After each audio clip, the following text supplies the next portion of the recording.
A minha mão repousava no trinco da porta quando o telefone tocou. O meu coração já batia a um ritmo demasiado acelerado para aquela hora da manhã, e quando vi o nome de Amanda a piscar no ecrã, uma parte de mim quis simplesmente ignorar. Mas não o fiz. Nunca o faço. É essa a minha fraqueza. Sempre foi. O Roberto costumava dizer que eu tinha um coração demasiado brando, que as pessoas se aproveitavam disso.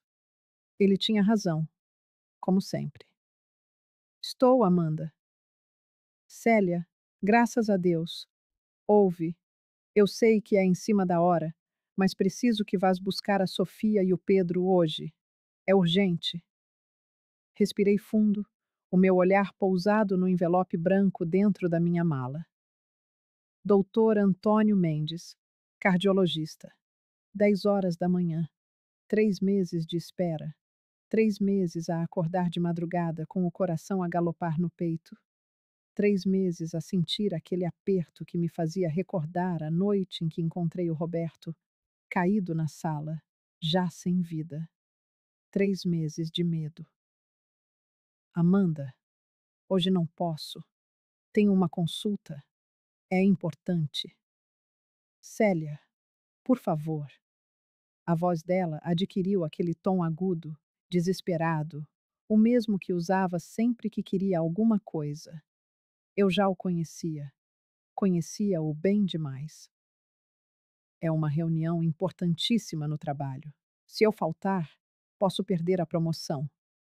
Tu sabes como as coisas estão difíceis para nós, com as contas atrasadas, a renda. Fechei os olhos e apoiei-me no umbral da porta. A dor no peito pulsava, uma pontada aguda que irradiava pelo braço esquerdo. Era exatamente a isso que o Dr. Mendes me tinha alertado para prestar atenção na nossa última consulta, há 6 meses.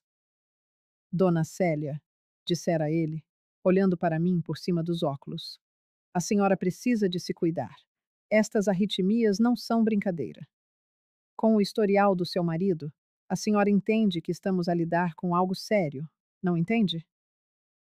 Eu entendo. Entendo muito bem, murmurei para o telefone. Amanda, eu esperei 3 meses por esta consulta. O médico não me consegue encaixar outra vez tão cedo. É um cardiologista. Tu sabes como é difícil. E eu esperei 6 meses por esta promoção. A voz dela estava estridente agora, perdendo aquela doçura forçada. Célia, a família é a família. Ajudamo-nos uns aos outros. Ou já te esqueceste de quando estiveste mal, depois da morte do Roberto? Quem é que esteve lá? Diz-me. Quem te fez as compras? Quem ficou contigo quando não querias sair da cama? A culpa abateu-se sobre mim, como sempre, pesada e sufocante. Era verdade. Depois da morte do Roberto, passei semanas sem conseguir levantar-me. Foram o Ricardo e a Amanda que me trouxeram comida, que ligavam todos os dias, que me levaram ao psiquiatra. Eu devo-lhes isso. Devo-lhes muito. Mas será que esta dívida nunca acaba? Será que vou passar o resto da minha vida a pagar pela ajuda que recebi quando estava destruída?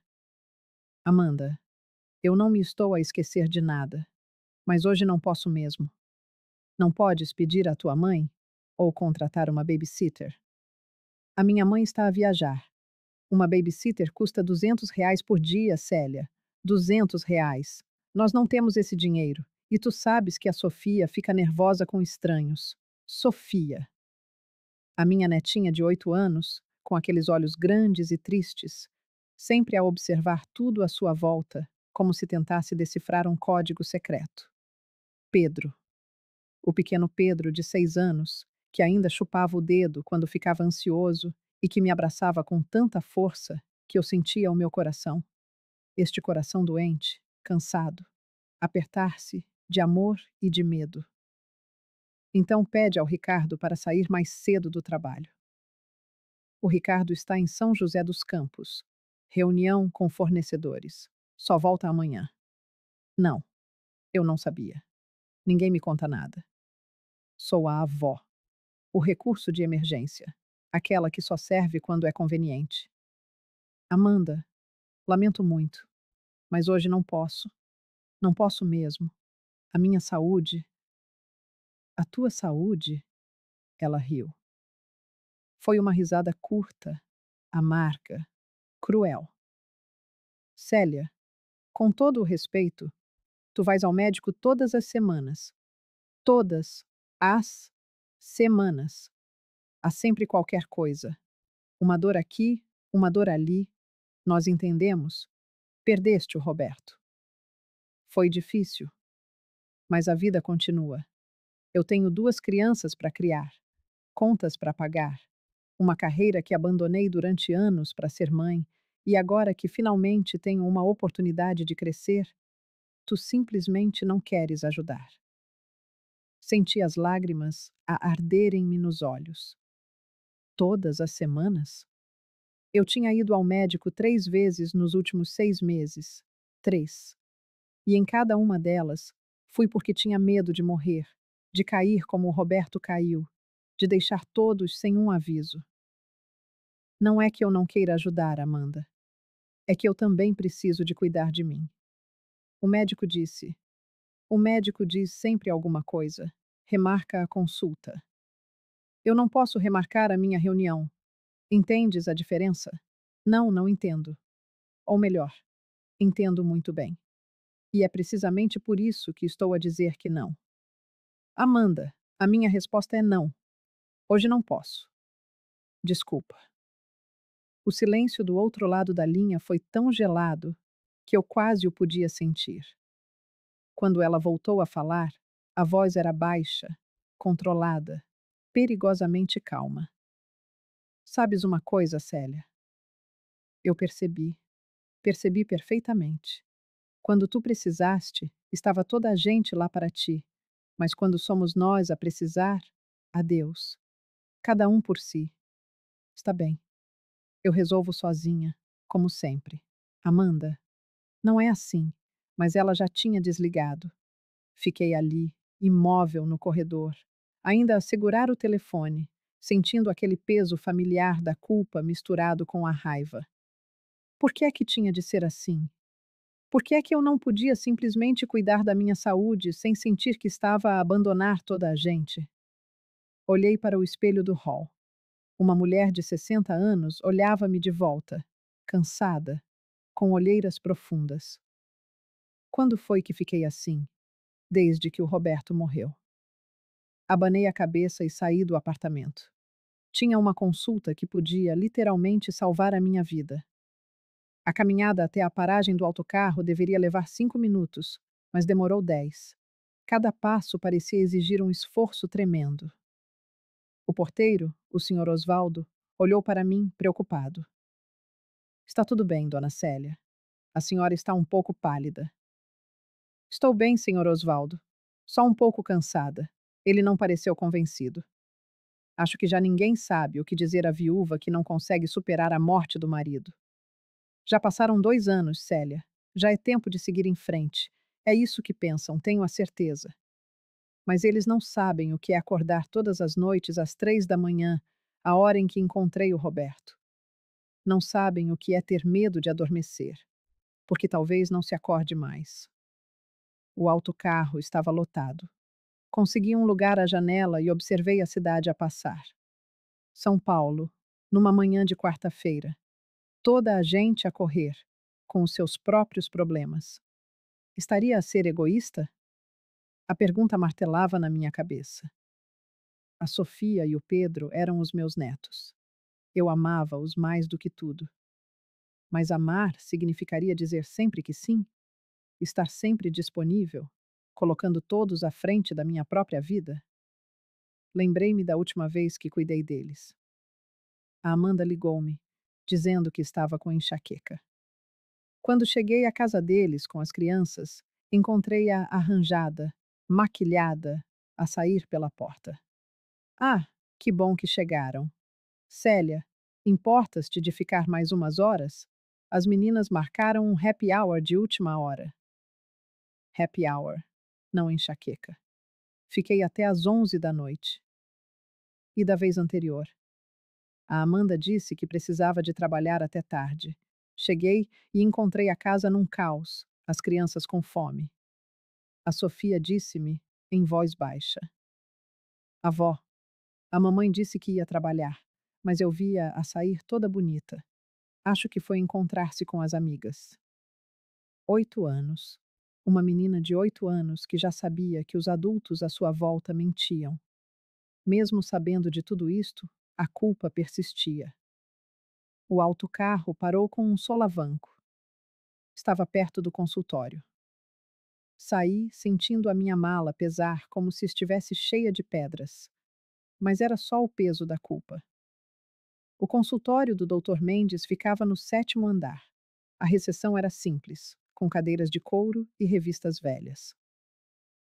Bom dia! O seu nome? Perguntou a recepcionista, uma jovem de sorriso profissional. Célia Santos. Tenho consulta às 10. Ah, sim. Por favor, aguarde. O doutor já a chama.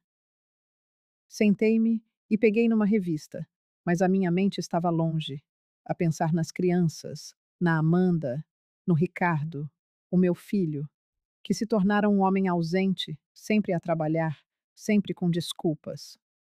O meu telefone vibrou na mala. Era a Amanda. Por um segundo, pensei em não atender, mas não consigo. Estou? Célia! A voz dela estava diferente. Fria, decidida. Só para que saibas, meti as crianças num Uber e mandei-as para a tua casa. Devem chegar nuns 20 minutos. As chaves estão com a Sofia.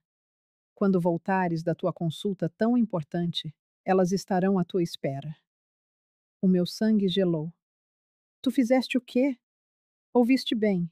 Mandei as crianças para a tua casa. Já que não as quiseste vir buscar, elas foram ter contigo.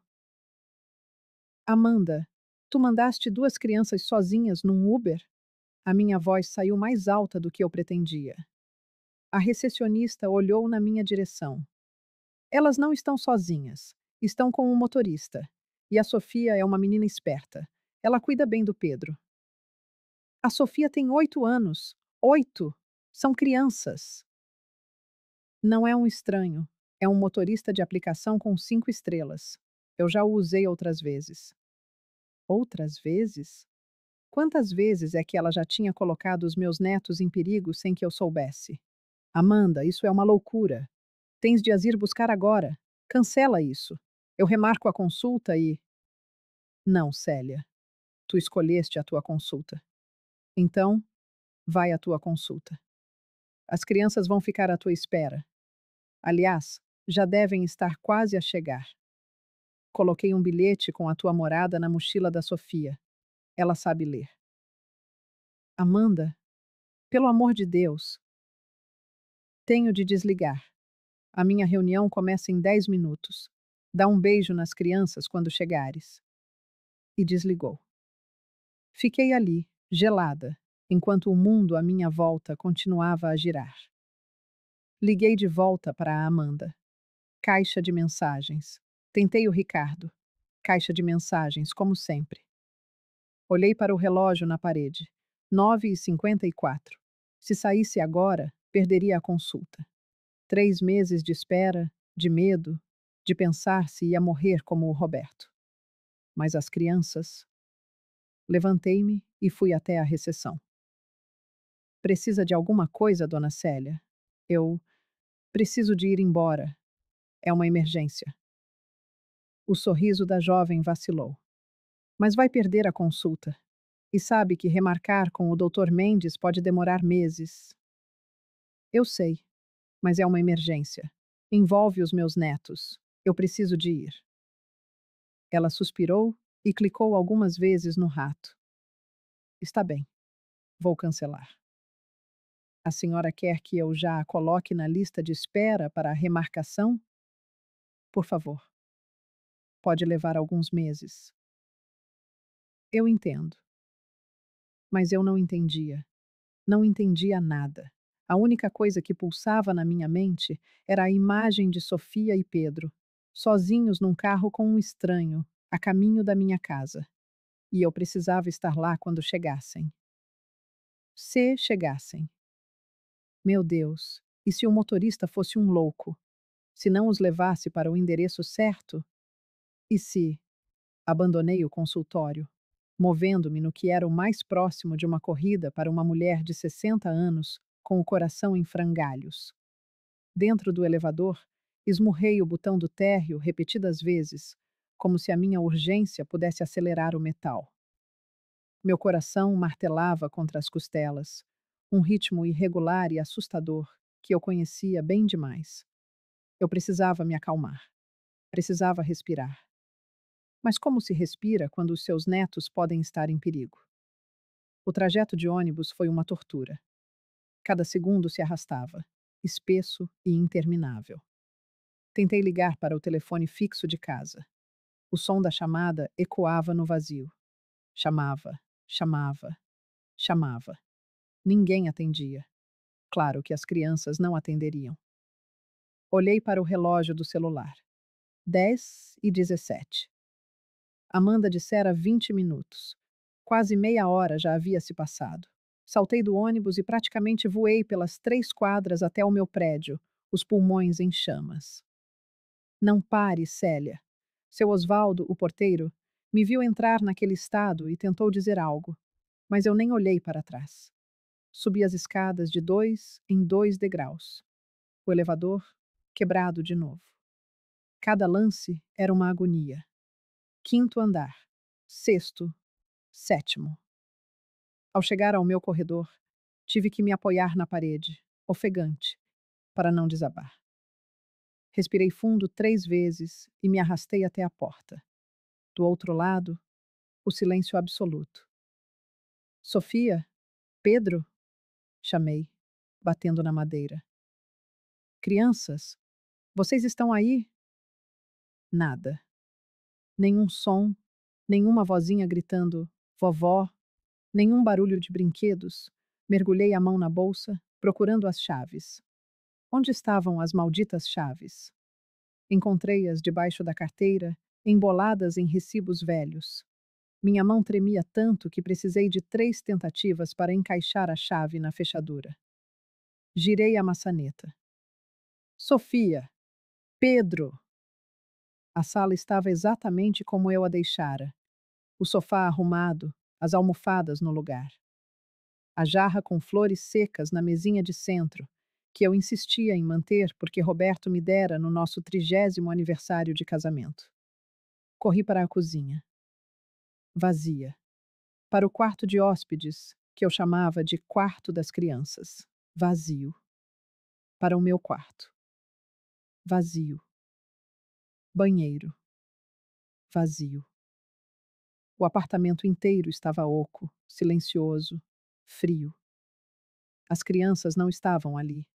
E foi nesse momento que o pânico, o verdadeiro pânico, me engoliu. Amanda dissera 20 minutos. Já fazia quase 1 hora. 1 hora inteira. Onde estavam os meus netos? Liguei para Amanda. Caixa postal. Ricardo. Caixa postal. Amanda. Ricardo. Caixa postal. Caixa postal. O celular escorregou da minha mão suada e caiu no chão com um baque surdo. A visão começou a escurecer nas bordas, aquela tontura familiar que anunciava as piores arritmias. Agarrei-me à parede, tentando puxar o ar. 1, 2, 3. Inspira, expira. Calma. Célia. Calma. Mas como ter calma quando 2 crianças, de 8 e 6 anos, estavam perdidas em algum lugar desta cidade monstruosa? Apanhei o telefone do chão.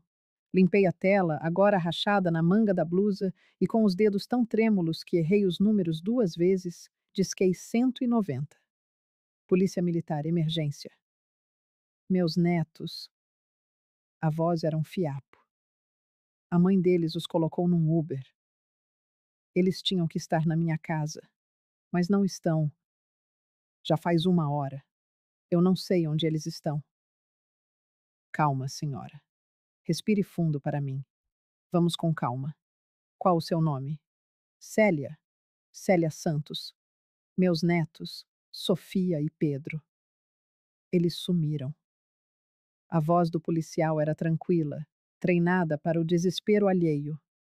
Mal conseguia ouvi-la por cima do som do meu próprio coração martelando nos ouvidos.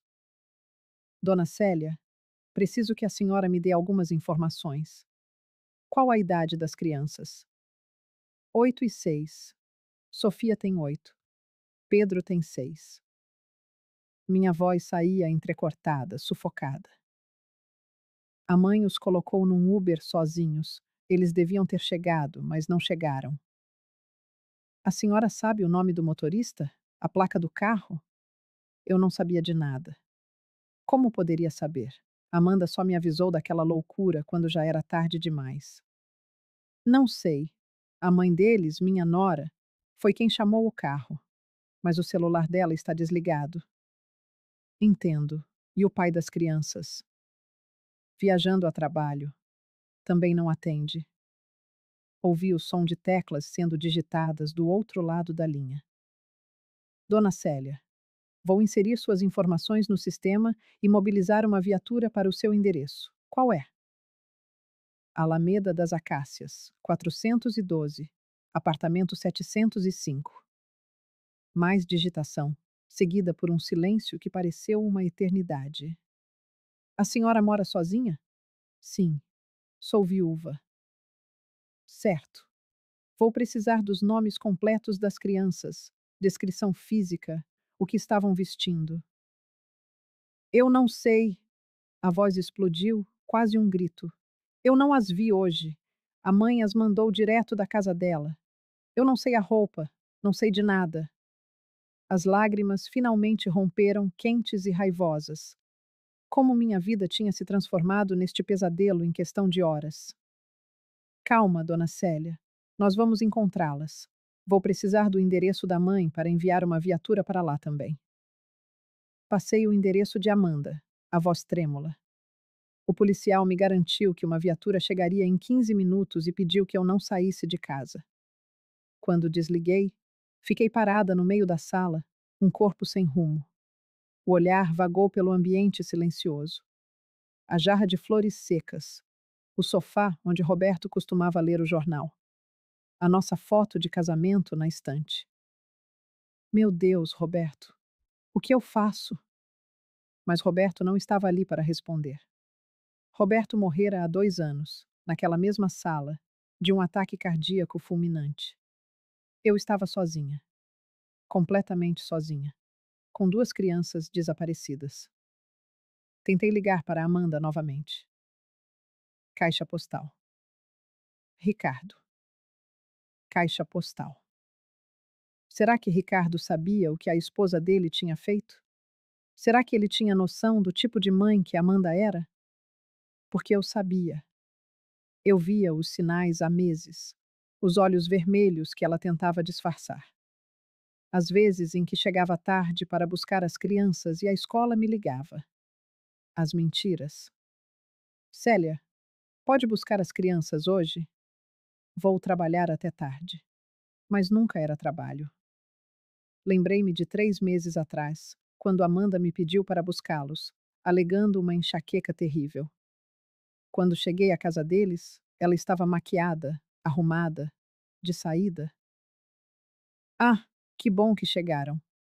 As meninas marcaram um happy hour e eu não quero perder. Happy hour. Não enxaqueca. E eu, como sempre, não disse nada. Para não criar problemas no casamento do meu filho, para não ser a sogra intrometida. Talvez eu devesse ter dito. Se eu tivesse confrontado Amanda antes, nada disso estaria acontecendo. O interfone tocou.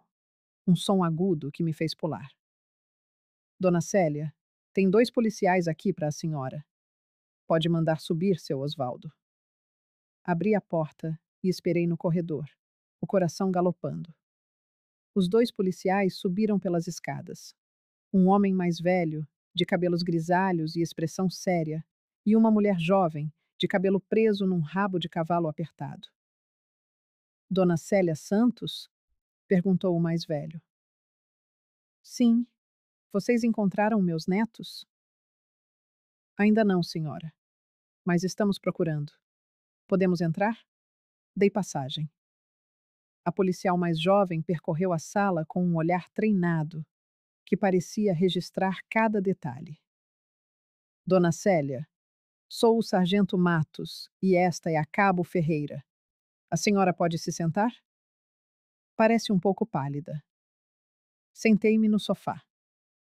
O sargento Matos tirou um caderninho do bolso.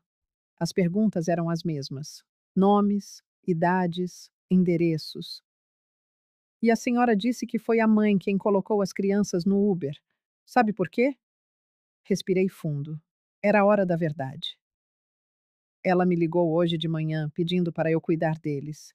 Eu disse que não podia, que tinha uma consulta. Ela ficou brava e mandou as crianças mesmo assim. A Cabo Ferreira ergueu uma sobrancelha. Ela mandou as crianças sem avisar a senhora antes. Ela me ligou quando já estavam no carro. Disse que chegariam em 20 minutos. Isso foi há quase 2 horas. E a senhora conseguiu falar com a mãe depois disso?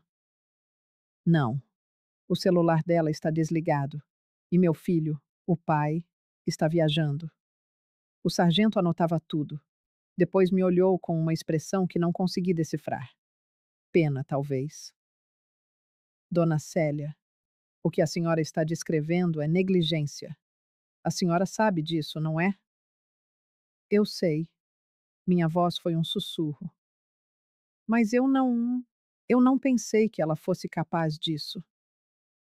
A senhora já pensou em acionar o conselho tutelar? Perguntou a Cabo Ferreira. Não, nunca.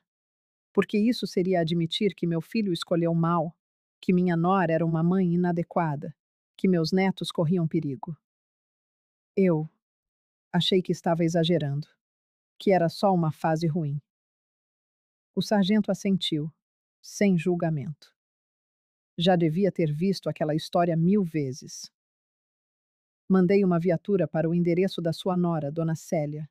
Vamos ver se a encontramos.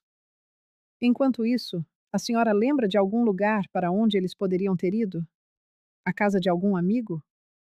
Onde 2 crianças de 8 e 6 anos iriam? Elas não foram sozinhas. Estavam com um motorista que recebeu um endereço. Espera. Amanda disse que colocou um papel com o meu endereço na mochila de Sofia. Alameda das Acácias, 412. E se ela escreveu errado? E se o motorista leu errado? Existem outras ruas com um nome parecido por aqui, Dona Célia? Perguntou a Cabo Ferreira, como se lesse meus pensamentos. Rua das Acácias, Travessa das Acácias. Meu coração despencou.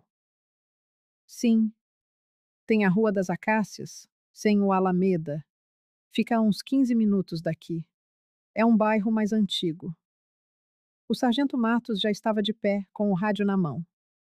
Viatura 27, na escuta. Verificar Rua das Acácias, número 412. Procurando 2 crianças, menina de 8 e menino de 6. Possível desembarque por engano. Câmbio. A resposta veio chiada, mas clara. Viatura 27, entendido. A caminho. Câmbio. Levantei-me, as pernas bambas. Vocês acham que eles estão lá? É uma possibilidade, senhora, disse a Cabo Ferreira, colocando uma mão gentil no meu ombro. É melhor a senhora ficar aqui, caso eles apareçam. O rádio chiou novamente. Sargento Matos, aqui é a viatura 27. Câmbio. O sargento apertou o botão. Prossiga. 27. Encontramos as crianças. Estão na Rua das Acácias, 412, numa casa abandonada. Elas estão assustadas, mas aparentemente ilesas. Câmbio. A voz no rádio atravessou a estática e o meu corpo inteiro desabou. Foi como se cada músculo, cada nervo que me mantinha de pé, simplesmente cedesse. Fechei os olhos, sentindo o alívio queimar em forma de lágrimas quentes. traçando um caminho pelo meu rosto. Tinham-nas encontrado. Tinham encontrado as minhas crianças. Estamos a levá-las para a casa da avó. Alameda das Acácias, 412, apartamento 705, câmbio. Entendido, 27. Bom trabalho. Câmbio. O sargento Matos virou-se para mim, o cansaço vincado num sorriso solidário. As suas netas chegam em poucos minutos, dona Célia. Elas estão bem. Eu não consegui responder. A minha voz era um nó na garganta. Só consegui chorar. Um choro de alívio, de raiva, de medo. Um choro de tudo ao mesmo tempo. Acabo. Ferreira sentou-se ao meu lado, um pilar silencioso, permitindo que a minha tempestade desabasse. 15 minutos. Os 15 minutos mais longos e excruciantes da minha vida. E então, o som da sirene a aproximar-se. Corri à janela, o coração a martelar contra as costelas, e vi a viatura da polícia a parar lá embaixo. E vi-os, Sofia e Pedro, a saírem do banco de trás, de mãos dadas. Lancei-me porta fora, desci as escadas a uma velocidade imprudente para o meu corpo, mas a urgência era maior do que a dor. Quando cheguei ao rés do chão, eles estavam ali. Sofia viu-me e largou a mão do irmão. Correu para mim, atirando-se para os meus braços com uma força que quase me derrubou. Vovó! Vovó! Pedro veio logo a seguir, agarrando-se à minha perna, o seu choro abafado contra o tecido da minha calça. Abracei-os com toda a força que tinha, inalando o cheiro a shampoo de criança misturado com o odor acre do suor e do medo. Estavam sujos, a roupa amarrotada, os rostos manchados por lágrimas secas, mas estavam vivos, estavam seguros, estavam comigo. Está tudo bem, sussurrei, beijando o topo das suas cabecinhas. Agora está tudo bem. A vovó está aqui. Tive medo que não viesses, soluçou Sofia contra o meu pescoço. Tive tanto medo. Eu vim, meu amor. Eu virei sempre. O polícia que os trouxe, um rapaz jovem de expressão séria, aproximou-se. Dona Célia, sou o Cabo Silva. Encontramos as crianças na casa abandonada da Rua das Acácias. Pelo que percebi, o motorista da Uber deixou-as lá porque a morada que tinha dizia apenas Rua das Acácias, 412. Não especificava Alameda. Olhei para a Sofia, ainda aninhada em mim. O que aconteceu, meu amor? Conta à vovó. Ela afastou-se um pouco, limpando o rosto com as costas da mão. A mamã disse que tu ias tomar conta de nós hoje. Pôs-nos no carro e deu um papel ao senhor. Mas quando chegamos, a casa estava vazia, suja, cheia de mato. E o senhor foi-se embora antes de percebermos. Quanto tempo ficaram lá? Muito tempo, choramingou o Pedro. Eu tive fome e medo. A Sofia tentou ligar à mãe, mas o telemóvel dela estava sem bateria, explicou o Cabo Silva. Ficaram na varanda da casa, à espera. Foi sorte a nossa viatura ter passado por lá. Sorte. Se é que se pode chamar sorte ao fato de as minhas netas terem passado quase 2 horas numa casa abandonada, porque a mãe delas foi irresponsável. Não, não foi irresponsabilidade. Foi negligência. Foi crueldade. Subi com as crianças para o apartamento, cada uma agarrada a uma das minhas mãos. O sargento Matos e a cabo Ferreira ainda lá estavam. Ao ver a Sofia e o Pedro, a expressão da cabo Ferreira suavizou-se. Olá, pequenos. Estão bem? Sofia acenou, mas Pedro escondeu o rosto na minha perna. Devem estar cheios de fome. Vamos ver o que a vovó tem na cozinha, sim? Levei-os para a cozinha e preparei sanduíches de queijo. Comeram em silêncio, o susto ainda presente nos seus olhos. De vez em quando, a Sofia olhava para mim, como se precisasse de confirmar que eu não tinha desaparecido. Da sala, chegavam-me fragmentos da conversa dos policiais. Acionar o conselho tutelar. Negligência clara. Mãe ainda não foi localizada. Mãe ainda não foi localizada. A Amanda continuava desaparecida. Será que ela sequer sabia que os filhos estavam perdidos? Será que se importava? O meu telemóvel tocou. Ricardo. Atendi com a mão a tremer. Mãe? O que se passa? A polícia está na minha casa à procura da Amanda. As crianças, Ricardo. A tua mulher meteu as crianças sozinhas numa Uber e o motorista deixou-as na morada errada. Ficaram quase 2 horas numa casa abandonada. Silêncio do outro lado da linha. Depois, a voz dele. Um fio. Como assim? Exatamente como ouviste. Ela ligou-me de manhã a pedir para eu ficar com eles. Eu disse que não podia. Ela zangou-se e mandou-os para cá de Uber, sem me avisar, mas deu a morada errada. Meu Deus! A voz dele estava estrangulada. Mãe, eles estão bem? Estão magoados? Estão bem. Assustados, mas bem. Estão aqui comigo. Eu. Eu estou a voltar. Vou apanhar o primeiro autocarro. Chego dentro de algumas horas. Ricardo. A minha voz saiu mais dura do que eu pretendia. Onde está a Amanda? Não sei. Eu liguei-lhe, mas não atende. A polícia disse que ela não está em casa. Claro que não estava. Ela nunca estava onde dizia que ia estar. Tu sabias que ela andava a fazer isto? A deixar as crianças sozinhas, a mentir, a consumir drogas? Um silêncio longo e pesado. Mãe. Responde, Ricardo.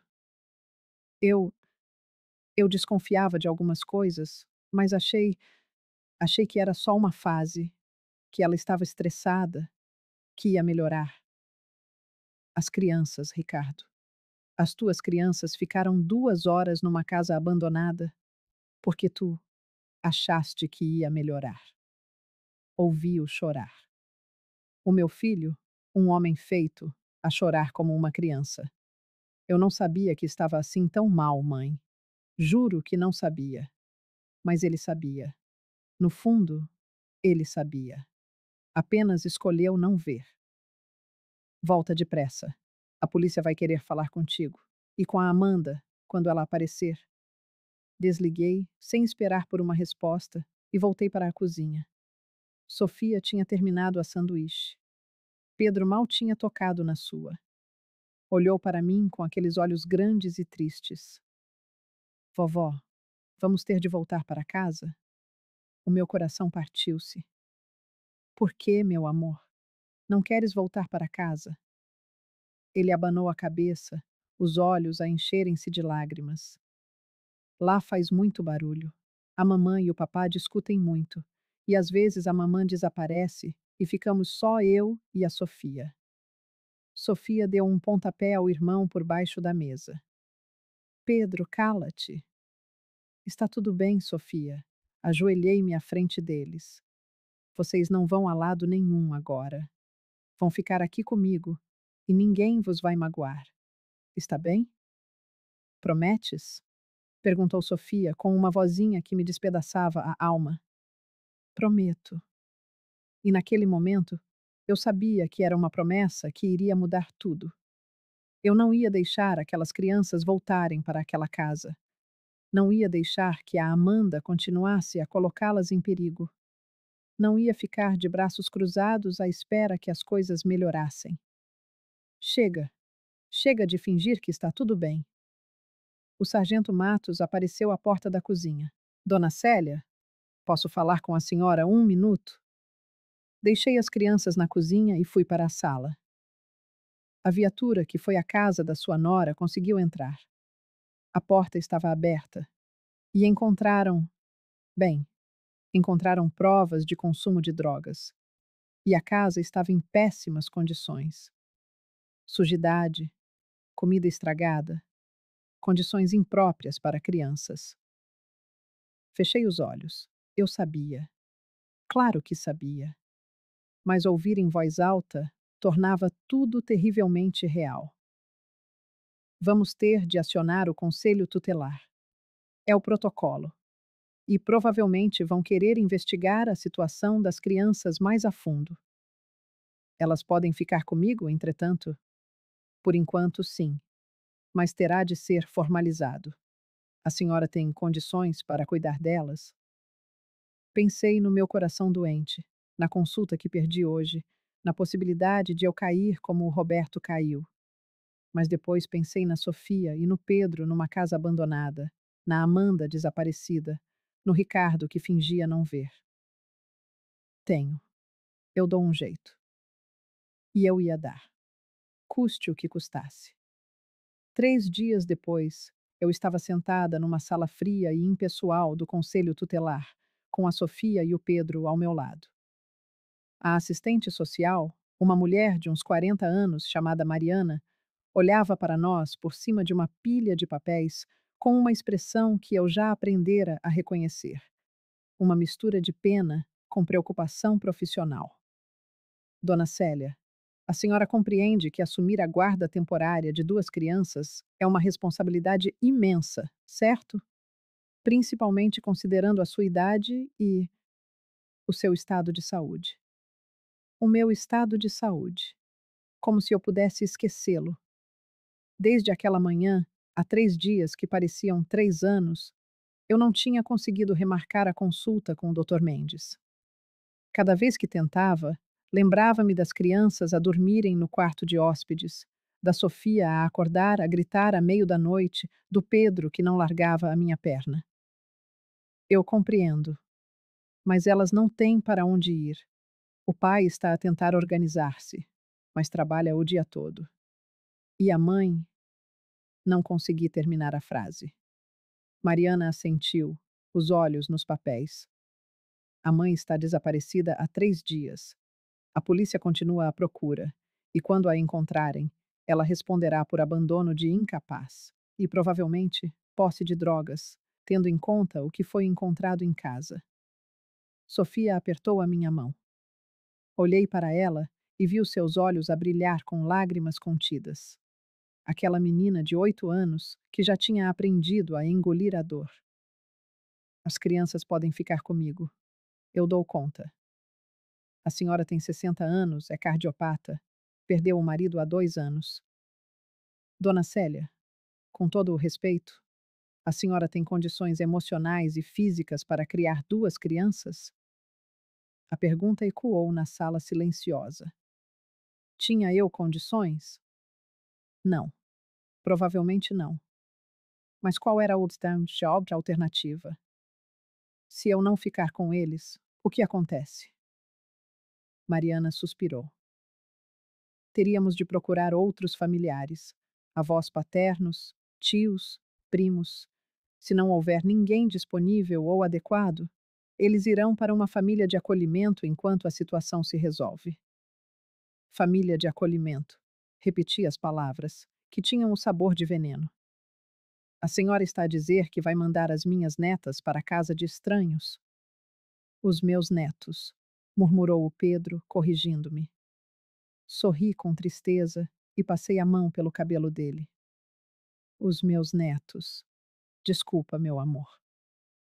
Mariana inclinou-se para a frente, a voz mais suave. Dona Célia, eu entendo o que está a sentir, mas preciso de pensar no melhor interesse das crianças. E isso inclui garantir que quem cuida delas tem condições para o fazer sem colocar a própria saúde em risco. A minha saúde está bem. A senhora perdeu uma consulta importante de cardiologia há 3 dias e ainda não a remarcou. Como é que ela sabia? Ah, claro. O relatório da polícia. Cada detalhe da minha vida, agora documentado, analisado, julgado. Vou remarcar hoje mesmo.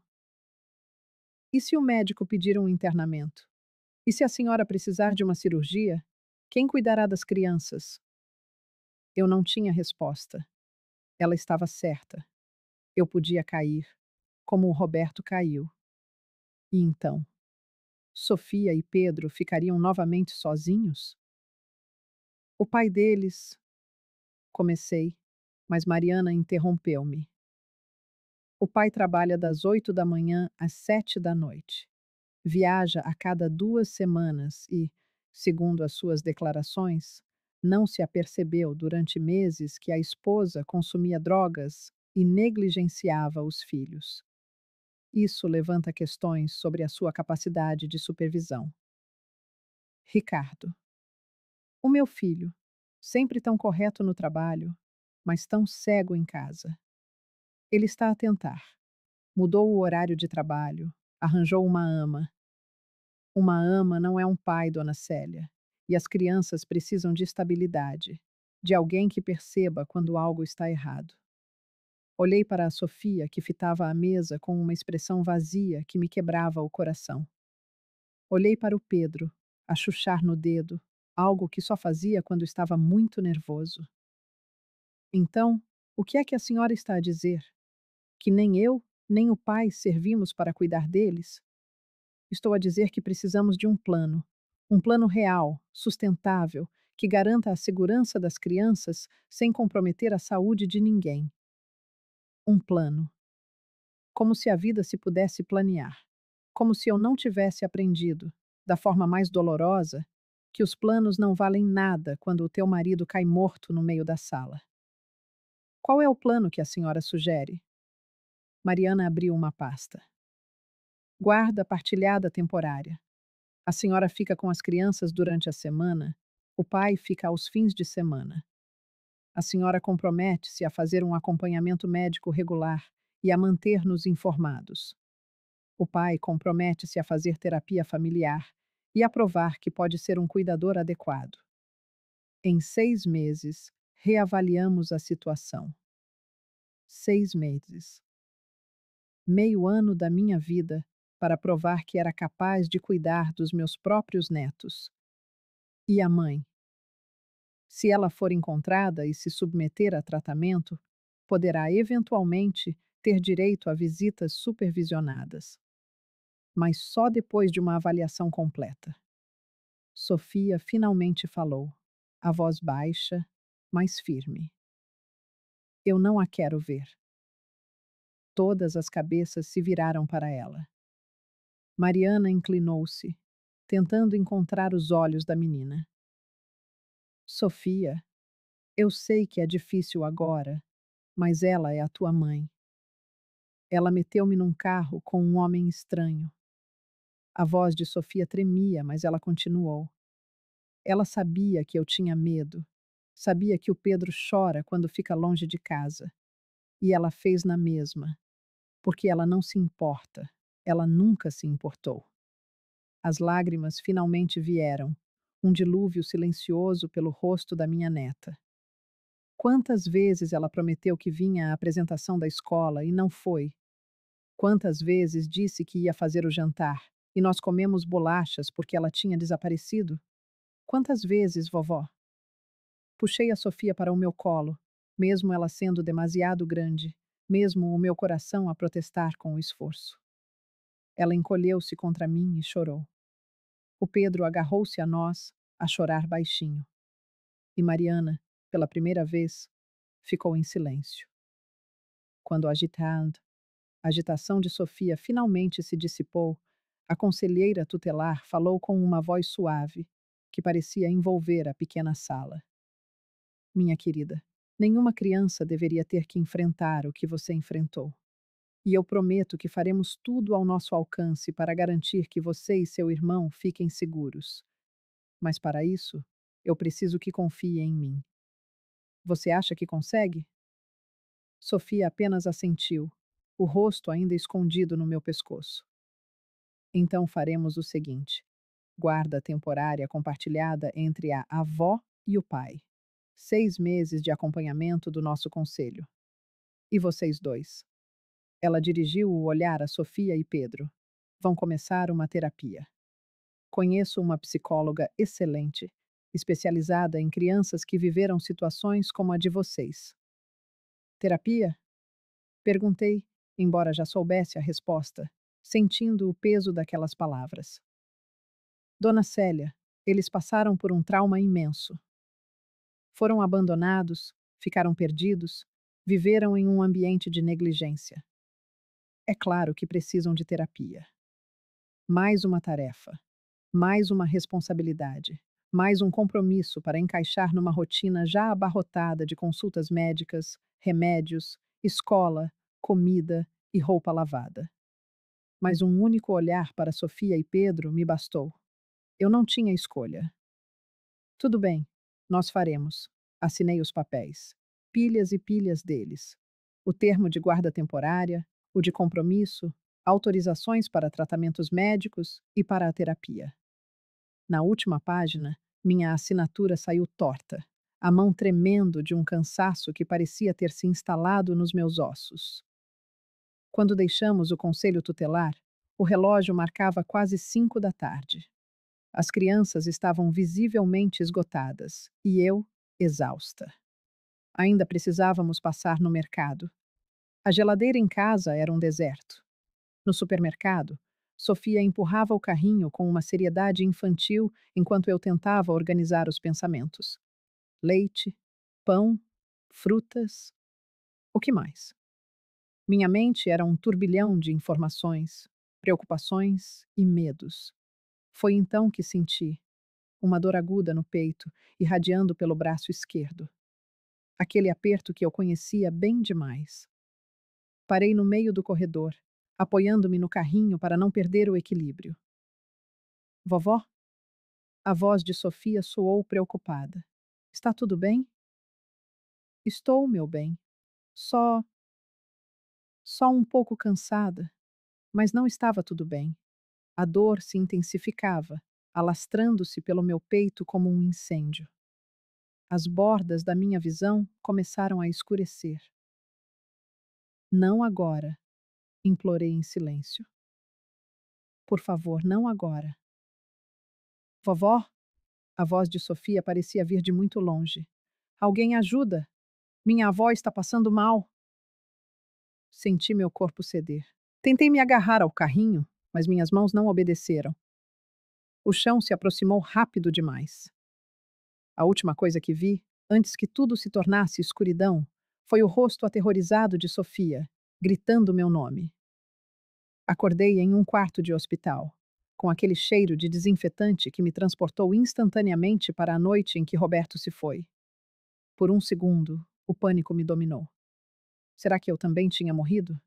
Será que tinha deixado Sofia e Pedro sozinhos no mundo? Mãe? Mãe, você acordou? Ricardo, meu filho, estava sentado numa cadeira ao lado da cama. Seus olhos estavam vermelhos, a roupa amassada. As crianças. Minha voz saiu como um arranhão na garganta. Estão bem, estão com a babá. Eu vim assim que o hospital ligou. Tentei me sentar, mas uma pontada lancinante no peito me forçou a desistir. O que aconteceu? Você teve uma arritmia grave. O médico disse que é a válvula do coração.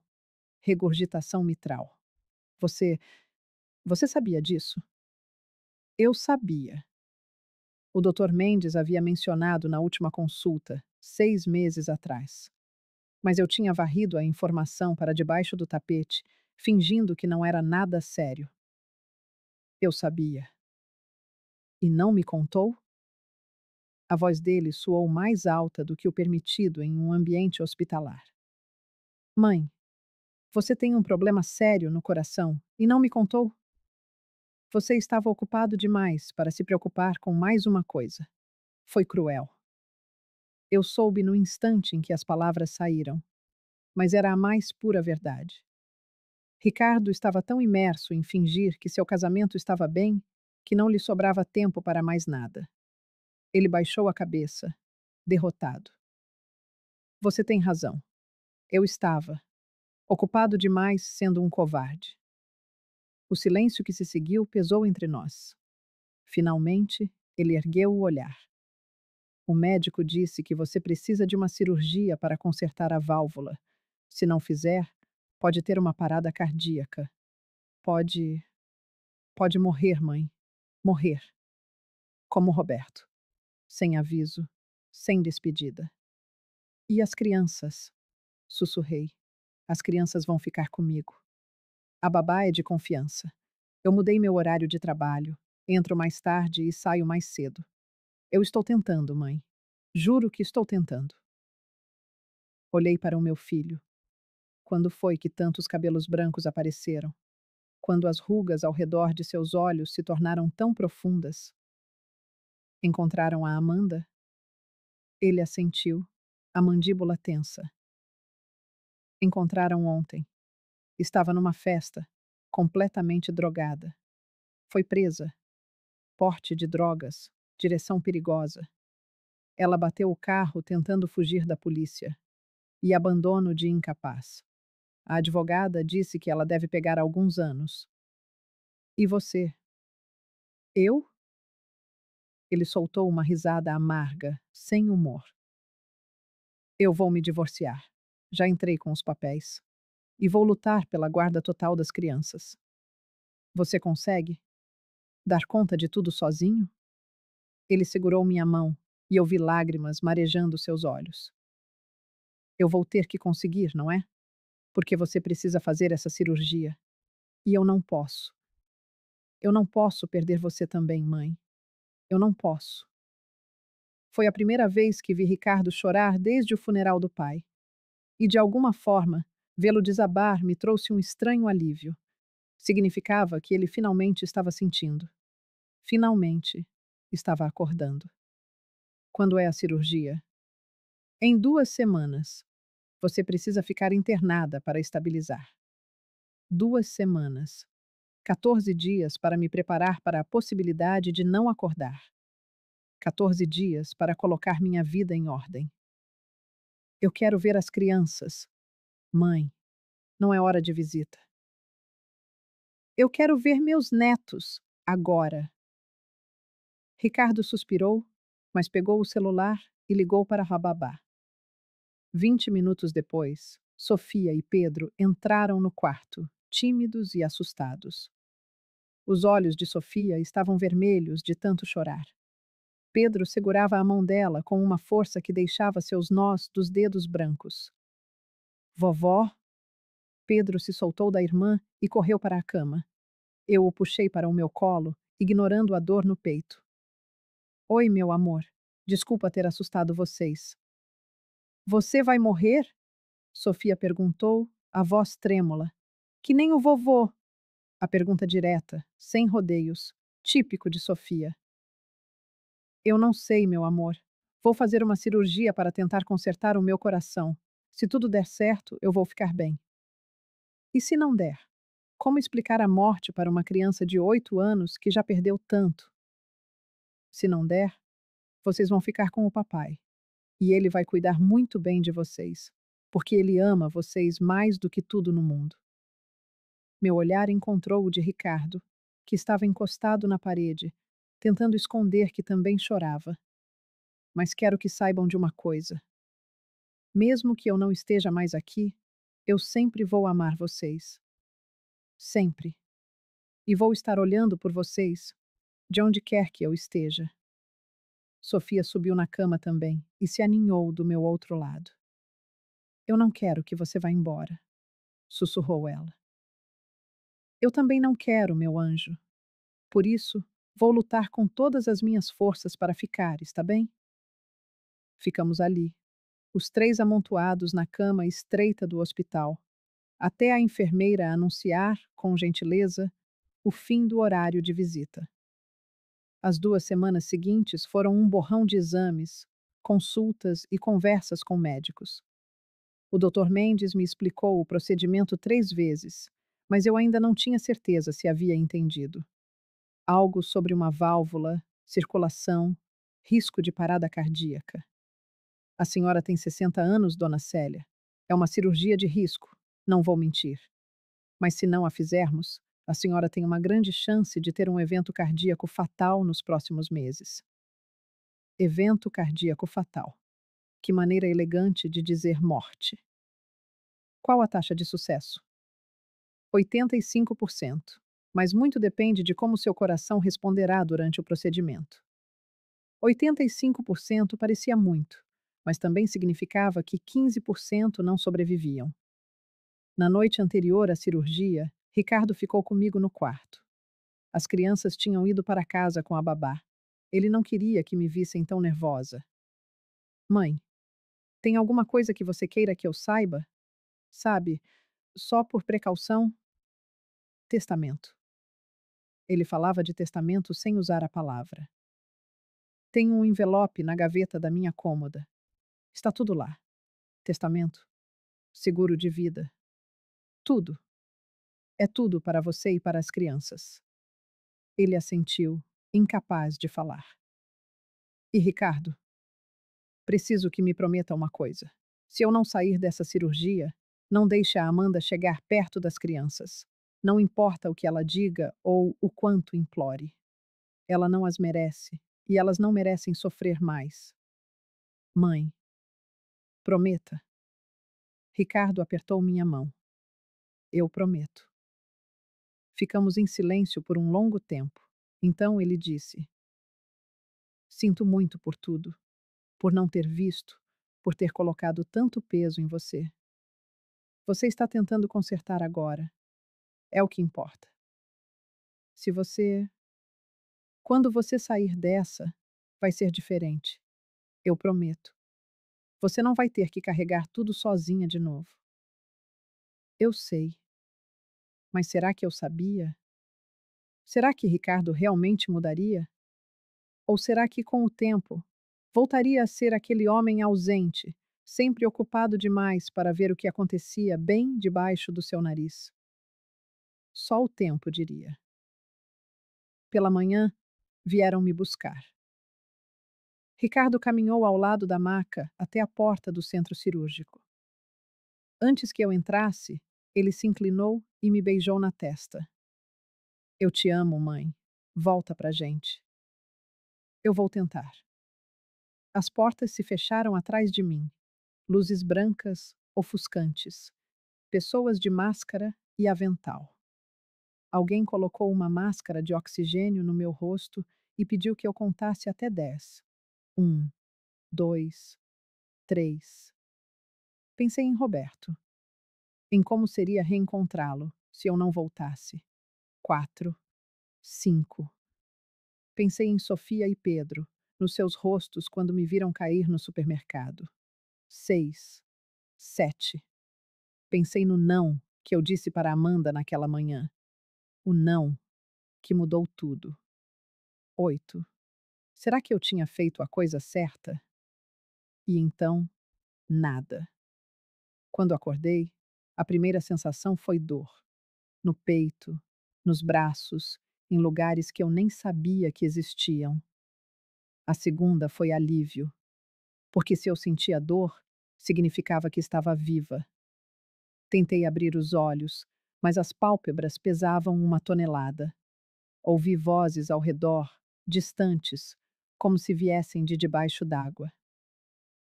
Batimentos estáveis. Respondendo bem, pode acordar a qualquer momento. Lutei contra o peso, contra a escuridão, e finalmente consegui abrir os olhos. Tudo estava embaçado. Pisquei uma, duas, 3 vezes. Ricardo estava ali, e atrás dele, Sofia e Pedro. Tentei falar, mas minha garganta estava seca como um deserto. Ricardo me ajudou a beber um pouco de água com um canudo. Bem-vinda de volta, mãe. Deu, certo? Deu certo. O médico disse que foi perfeito. Sua válvula está funcionando direitinho agora. Sofia e Pedro se aproximaram. Pedro já chorava baixinho. Sofia tentava conter as lágrimas, mas não conseguiu. Você voltou, sussurrou ela.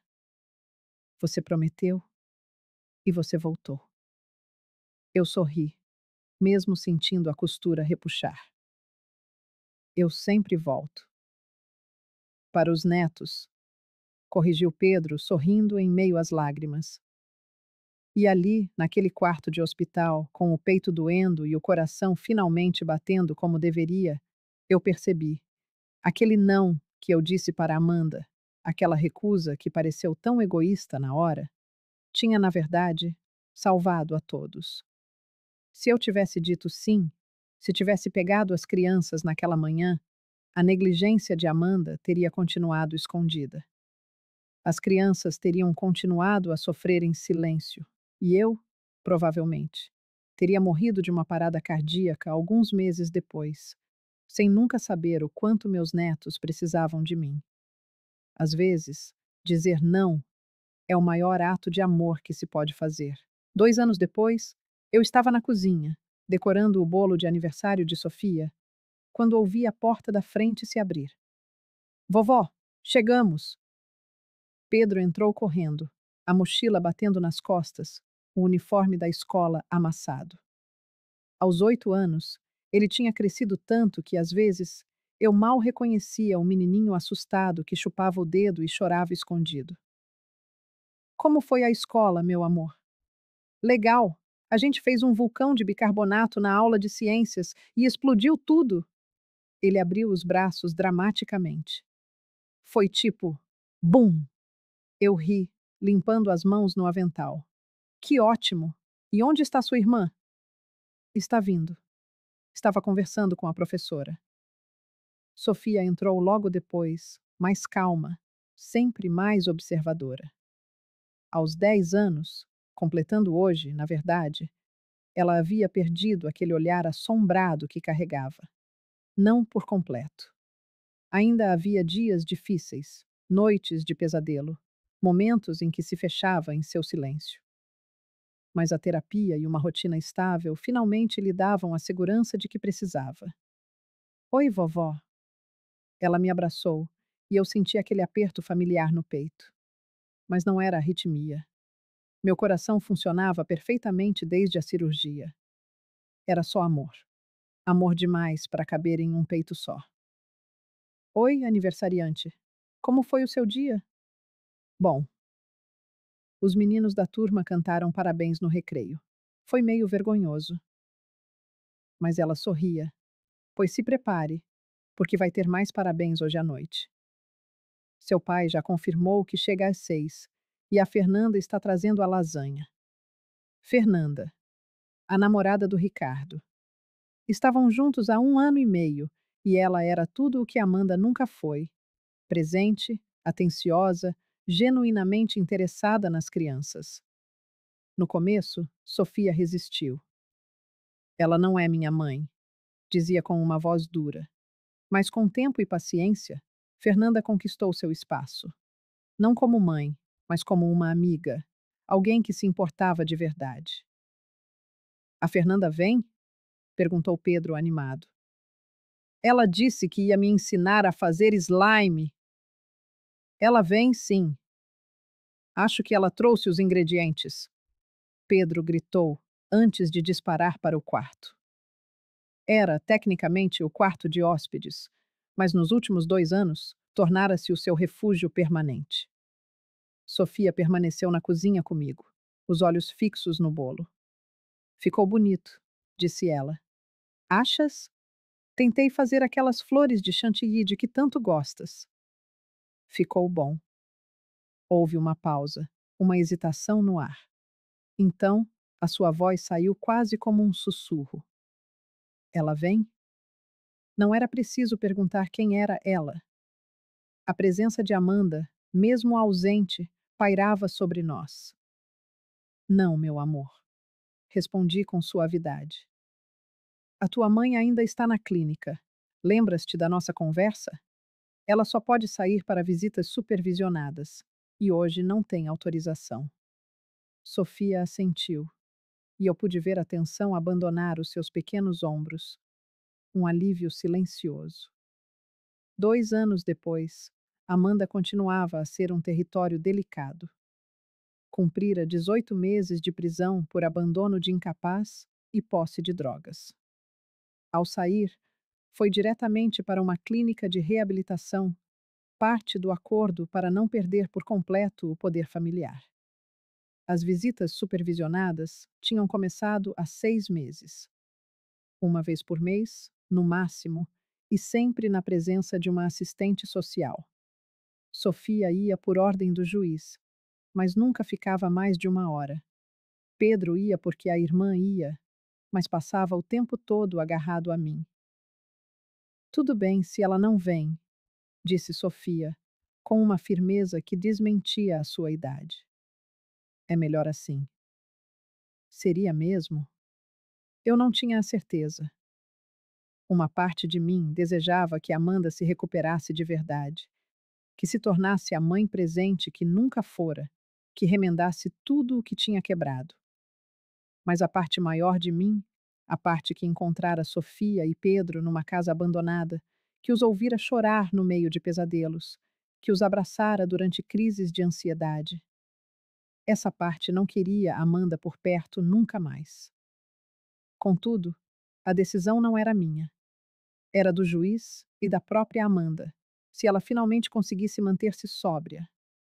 Agora vai tomar um banho e vestir-te, disse eu a Sofia. A festa começa daqui a 2 horas. Ela subiu as escadas e eu voltei a minha atenção para o bolo. Estava a dar o último retoque nas flores de chantilly quando o meu telemóvel tocou. Ricardo. Olá, filho. Olá, mãe. Escuta, vou atrasar uns 20 minutos. Uma reunião que parece não ter fim, mas chego a tempo dos parabéns. Prometo. Típico Ricardo. Sempre atrasado, sempre uma reunião. Mas pelo menos agora avisava. Pelo menos agora, quando prometia, cumpria. Está bem. Esperamos por ti. Desliguei a chamada e fiquei a olhar para o ecrã. 2 anos.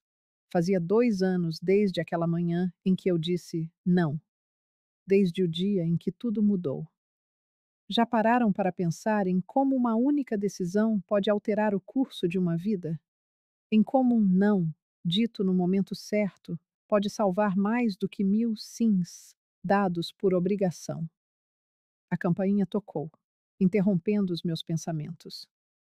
Era Fernanda, a sorrir na porta, equilibrando uma travessa gigante. Olá, Célia. Trouxe a lasanha e. Olha, disse ela, mostrando-me um saco. Ingredientes para slime. Prometi ao Pedro. Entra, entra. Cuidado para não deixares cair. Ela entrou e pousou tudo na cozinha. Fernanda tinha 38 anos, era professora do pré-escolar e possuía uma paciência que parecia infinita. Era o oposto exato de Amanda. As crianças já chegaram? Chegaram. A Sofia está a arranjar-se e o Pedro deve estar a destruir o quarto. Fernanda riu. Vou dar-lhe um olá. Precisas de ajuda aqui? Não. Está tudo sob controlo. Podes ir. Ela subiu e logo ouvi o grito de alegria do Pedro. Fernanda, trouxeste? Trouxeste mesmo? Eu sorri. Era tão bom ouvir o Pedro gritar de felicidade em vez de medo. Continuei a arrumar a mesa. Copos, pratos, guardanapos. Tudo simples, nada extravagante, mas feito com amor. No final de contas, era isso que importava. O meu coração, aquele que quase parara há 2 anos, batia agora firme e constante no meu peito. Por vezes, ainda pousava a mão sobre ele e agradecia. Agradecia por ter sobrevivido. Agradecia por ter tido a coragem de dizer não. Agradecia por estar ali, a ver os meus netos crescer. O porteiro interfonou, avisando que mais convidados chegavam. A irmã do Ricardo com os filhos. Alguns amigos da escola que Sofia convidara. A casa foi se enchendo de ruído, de risos, de vida. Ricardo chegou às 6h15, como prometido. 20 minutos atrasado, mas chegou. Abraçou os filhos, cumprimentou os convidados e veio dar-me um beijo na face. Desculpa o atraso, mãe. Vieste, é o que importa. Ele olhou em redor. O apartamento cheio, as crianças a rir, a Fernanda a ajudar a servir os refrigerantes. Nós conseguimos, não foi? Apesar de tudo, nós conseguimos. Mas no fundo, eu sabia a verdade. Não tínhamos sido nós, tinha sido eu. Tinha sido aquele não que eu disse quando todos esperavam um sim. Tinha sido eu a escolher a minha saúde, o meu bem-estar, os meus limites e, paradoxalmente, a salvar toda a gente no processo. Às 7 horas, reunimos-nos todos na sala. Sofia no centro, com aquele sorriso meio envergonhado de quem não gosta de ser o centro das atenções, mas que ao mesmo tempo aprecia um pouco. Acendemos as 10 velas. 10 anos. Meu Deus, como o tempo voou. E cantamos os parabéns. Desafinados, entusiasmados, felizes. Sofia fechou os olhos para pedir um desejo. O que será que ela pediu? Saúde, felicidade, que a mãe finalmente recuperasse? Ou será que pediu exatamente o que já tinha? Estabilidade, segurança, amor. Ela soprou as velas de uma só vez. Todos aplaudiram. Cortamos o bolo, distribuímos as fatias, as crianças foram brincar, os adultos ficaram a conversar. Ricardo e Fernanda sentaram-se no sofá, de mãos dadas. A irmã do Ricardo puxou-me para a cozinha. Estás com um ótimo aspecto, Célia. Sinto-me bem. Melhor do que há 2 anos? Muito melhor. Ela abraçou-me. Foste muito corajosa. Não sei se teria tido a mesma coragem. Coragem? Teria sido coragem. Na altura, pareceu-me apenas necessidade. A necessidade de sobreviver. A necessidade de impor limites. A necessidade de dizer basta. Mas talvez a coragem seja exatamente isso: fazer o que precisa de ser feito, mesmo quando o mundo inteiro acha que estamos errados. A festa durou até às 10. Quando o último convidado saiu, ajudei a arrumar a confusão. Ricardo ia levar as crianças para a casa dele. Passavam os fins de semana com ele e a semana comigo. Era o acordo que tínhamos feito há 2 anos e que, surpreendentemente, estava a funcionar. Avó, chamou-me Sofia antes de sair. Posso dizer-te uma coisa? Claro, meu amor. Ela puxou-me para um canto, longe dos outros. Eu lembro-me daquele dia, quando a mamã pôs-me no carro, quando nos perdemos. O meu coração apertou. Não falávamos muito sobre aquele dia. A terapeuta dissera que era melhor deixar que Sofia trouxesse o assunto, quando se sentisse preparada. Lembraste? Lembro-me de tudo. E lembro-me que fiquei zangada contigo, porque a mamã disse que tu não quiseste cuidar de nós, que escolheste a tua consulta em vez de nós. Fechei os olhos, sentindo aquela culpa antiga, familiar, a tentar regressar. Mas agora eu entendo, continuou Sofia. A tia Mariana explicou-me na terapia. Tu tinhas de cuidar de ti, porque se não tivesses cuidado, ias morrer, como o avô, e aí nós não teríamos ninguém. As lágrimas arderam-me nos olhos. E sabes que mais? Se tu tivesses dito sim naquele dia, nós nunca teríamos descoberto. Sobre a mamã, sobre as drogas, sobre tudo, íamos continuar a sofrer e a fingir que estava tudo bem, como antes. Ela abraçou-me e eu senti as suas lágrimas a molhar a minha blusa. Por isso e obrigada, avó. Obrigada por teres dito não. Obrigada por te teres cuidado. Obrigada por estares viva. Chorei abraçada à minha neta no corredor, enquanto os outros esperavam na sala. Chorei 2 anos de culpa, de medo, de alívio.